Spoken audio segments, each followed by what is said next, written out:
नमस्कार साथियों, स्वागत है आपका BN का 24 यूट्यूब चैनल पर। बहुत बहुत साथियों, ये जो इतनी बड़ी बाजार में गिरावट रही है उसके पीछे वजह है तुम्हारी टोना हब मिसाइल सिस्टम, जो कि इतनी सुपरसोनिक हाइपरसोनिक मिसाइल है जिसे S-400 S-500 भी इंटरसेप्ट नहीं कर सकता, जो अमेरिका ने नाटो को दे रखी है। और नाटो की तरफ से हो सकता है ये मिसाइल यूक्रेन को दी जाए।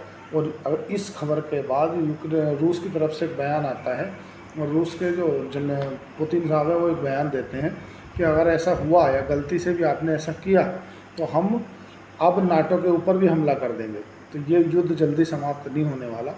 दूसरी तरफ अमेरिका की ओर से सेकेंडरी सैंक्शन लागू कर दिए गए हैं कि जो भी कंपनी अमेरिका के साथ व्यापार करती हैं उन्हें अब रूस के साथ व्यापार नहीं करना, और अगर वो रूस के साथ व्यापार करती हैं तो वो अमेरिका के साथ व्यापार नहीं कर पाएंगे। अमेरिका के साथ व्यापार नहीं कर पाएंगे मतलब जो अमेरिका के पिछलग्गू देश हैं ना, उनके साथ भी व्यापार नहीं कर पाएंगे। मतलब सीधा है कि जितनी भी स्विफ्ट सिस्टम है, जहाँ पर डॉलर चलता है वहाँ पर उन कंपनियों को व्यापार खोना पड़ेगा। तो इसको बोलते हैं सेकेंडरी सैंक्शन। इसके चलते दूसरा जो टोमा हब मिसाइल सिस्टम है, इससे अब तनाव बढ़ता नज़र आ रहा है कि अगर टोना hub missile system America NATO से बोल देता है कि आप यूक्रेन को दे दो, और यूक्रेन उसे दाग देता है और S-400 उसे इंटरसेप्ट नहीं करती है, और वो रूस की धरती पर आकर कहीं रिहायशी इलाके में ज़्यादा क्षति पहुंचा देती है, तो उस स्थिति में जो रूस है वो नाटो के ऊपर हमला कर देगा। और नाटो के ऊपर हमला करने का मतलब ये है कि 30 देशों के ऊपर हमला, मतलब ये युद्ध बड़ा रूप ले सकता है। दूसरी तरफ सेकेंडरी सैंक्शन लगाने के चलते अब जो रूस से लोग बाग तेल खरीद रहे थे, जो देश थे, वो तेल खरीदने में कमी करेंगे। वेनेजुएला पर पहले से सैंक्शन लगा रखे हैं अमेरिका ने, तो वेनेजुएला तेल की पूर्ति कर नहीं पाएगा। दूसरी बात, जो तुम्हारा ईरान है, ईरान पर सेकेंडरी सैंक्शन लगा रखे हैं, तो ईरान से भी ज़्यादातर तेल कोई खरीद नहीं पा रहा। अब रूस के ऊपर सेकेंडरी सैंक्शन लगा दिया, रूस से भी कोई तेल नहीं खरीद पाएगा।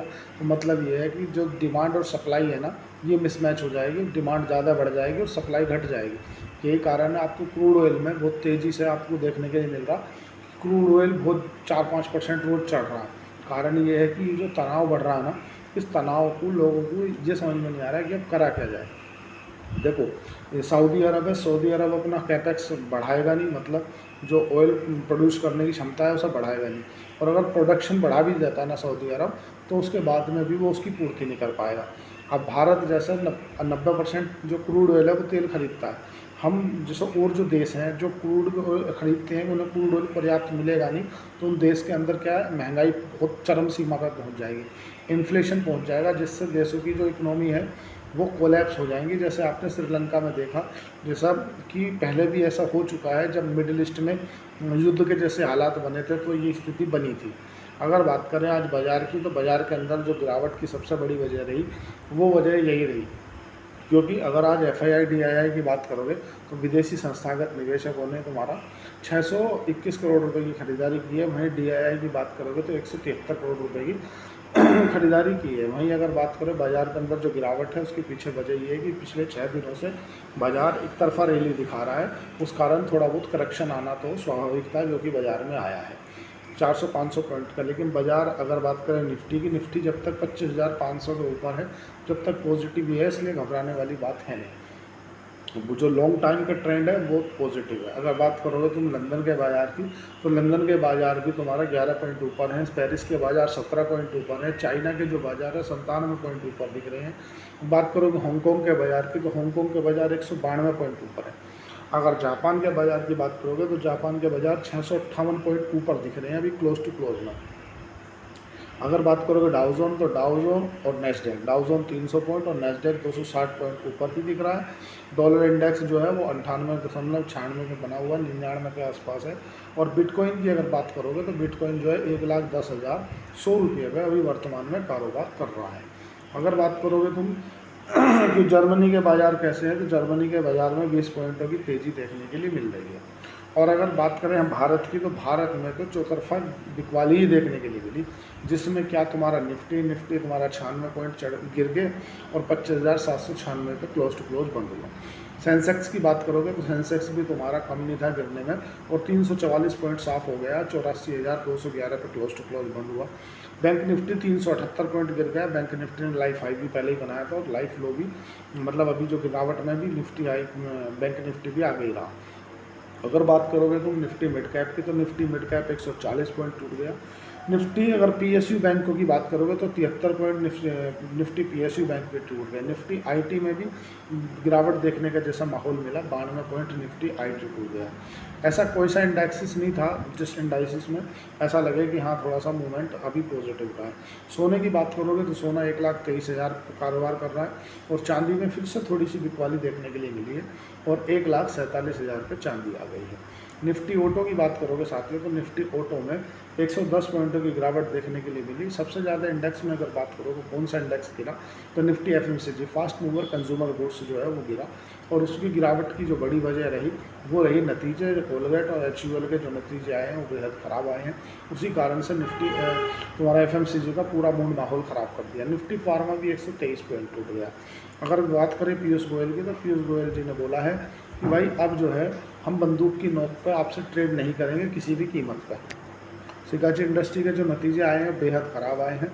सिगाची इंडस्ट्री की आय जो सितंबर 2024 में 125 करोड़ हुआ करती थी वो घट के 110 करोड़ रह गई है। 12% की डी ग्रोथ देखने के लिए मिली है। पहले ही गरीबी माटा गिला है, पहले इनके जो केमिकल प्लांट है उसमें आग लग गई थी।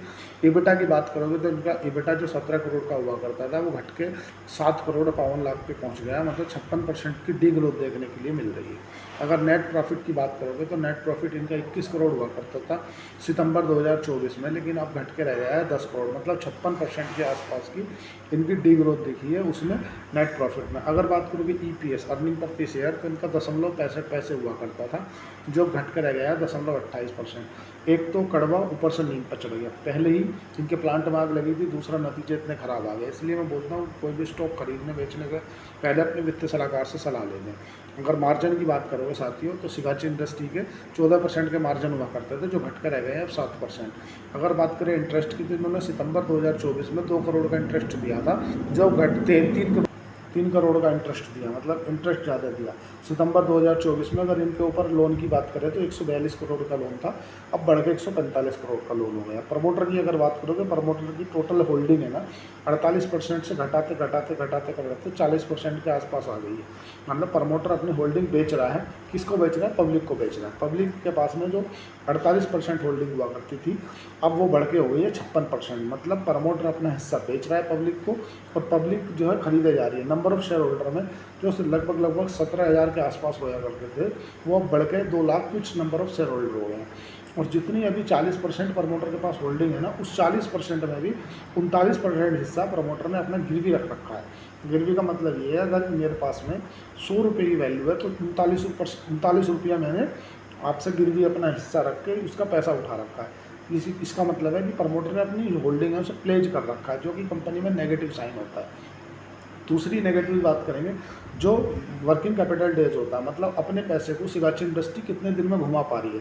सपोज करो आपने एक चप्पल बना उसको इन्वेंट्री में रख दी, और इन्वेंट्री से आपने वो किसी को रिटेलर को बेचे, और रिटेलर से जो आपका पैसा आया वो कितने दिन में सर्कुलेट होकर आ रहा है। मतलब तो इनका जो वर्किंग कैपिटल डेज जितने दिन में वो पैसा सर्कुलेट होकर इनके पास वापस आ रहा है ना, उसको बोलते हैं वर्किंग कैपिटल डेज।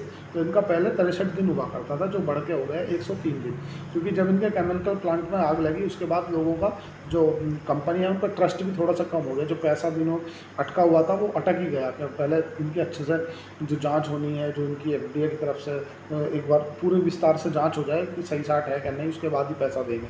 तो इसीलिए मैं बोलता हूँ कि किसी भी स्टॉक को खरीदने से बेचने से पहले अपने वित्तीय सलाहकार से पूछ लें कि परिस्थिति बहुत गड़बड़ चल रही है, पता नहीं चलेगा आप कहीं भी फंस जाओगे। इसलिए मैं बोलता हूँ कि स्टॉक मार्केट में अगर आप आए हो तो बहुत ही सोच समझ कर निवेश करो। अगर आपको शेयर खान के साथ डीमैट अकाउंट खुलाना तो नीचे दिए गए डिस्कशन पे लिंक दिया गया है, आप वहाँ जाकर अकाउंट ओपन कर सकते हैं। मेरी ब्रांच में खुलेगा, जो मोरल सपोर्ट होगी मैं आपकी करूँगा। आज के लिए इतना ही। चैनल को लाइक करें, सब्सक्राइब करें, कमेंट करें। धन्यवाद, थैंक यू।